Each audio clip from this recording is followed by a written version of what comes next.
Un milliardaire voulait blanchir 1000 milliards de roupies d'argent sale. Alors, il a trouvé quelques mendiants sans abri dans la rue. 4 mendiants ont été conduits dans son luxueux manoir. On leur a servi de bons repas. Quelqu'un leur a même appris à se brosser les dents et à écrire leur nom. Les 4 mendiants pensaient avoir rencontré un homme au grand cœur. Mais ce n'était rien d'autre qu'un piège destiné au blanchiment d'argent. Le milliardaire leur a donné de nouvelles cartes d'identité et des comptes bancaires. Bientôt, des sociétés ont été enregistrées à l'étranger sous leur nom.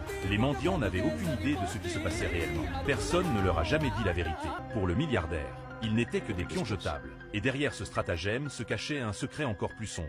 Le milliardaire avait amassé sa fortune par des moyens impitoyables. Il avait autrefois brûlé vif plus de 1000 personnes sur un navire. Ce navire forait en profondeur dans le golfe du Bengale. Même la nuit, l'équipage travaillait sans relâche. Après des années d'exploration épuisante, ils ont finalement découvert du pétrole.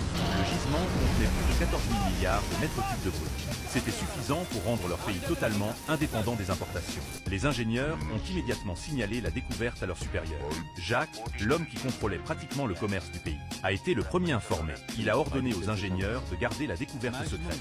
Puis il a pris son hélicoptère privé pour des nuits. Tard cette nuit-là, il est arrivé dans un manoir fortement gardé. Là, il a rencontré secrètement un haut fonctionnaire du gouvernement nommé Georges.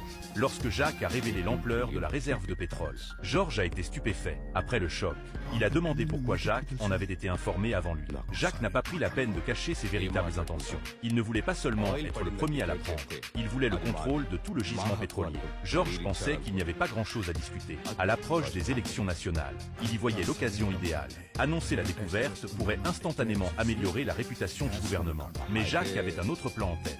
Il savait que si le gouvernement l'annonçait directement, le peuple le considérerait comme un droit, et non comme un cadeau de ses dirigeants. Mais s'il achetait d'abord les droits, puis les restituait par le biais de subventions, le peuple croirait lui devoir sa prospérité. Cette illusion rendrait les gains du gouvernement bien supérieurs à une simple annonce publique.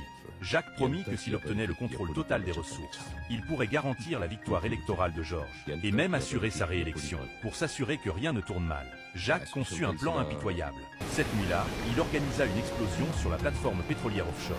Elle éliminerait tous ceux qui connaissaient la vérité. George hésita, lui rappelant qu'il y avait des milliers de travailleurs sur la plateforme. Mais Jacques calcula froidement que dans un pays de 14 milliards d'habitants, la disparition de 1000 vies ne ferait pratiquement aucune vague. Il affirma qu'il s'occuperait personnellement des médias et de l'indignation publique. Leur accord fut scellé cette nuit-là. Une équipe de mercenaires infiltra la plateforme de forage. Ils placèrent des explosifs partout.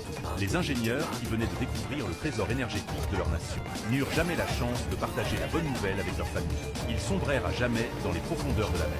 Plus de 1000 vies furent perdues dans cette catastrophe méticuleusement planifiée.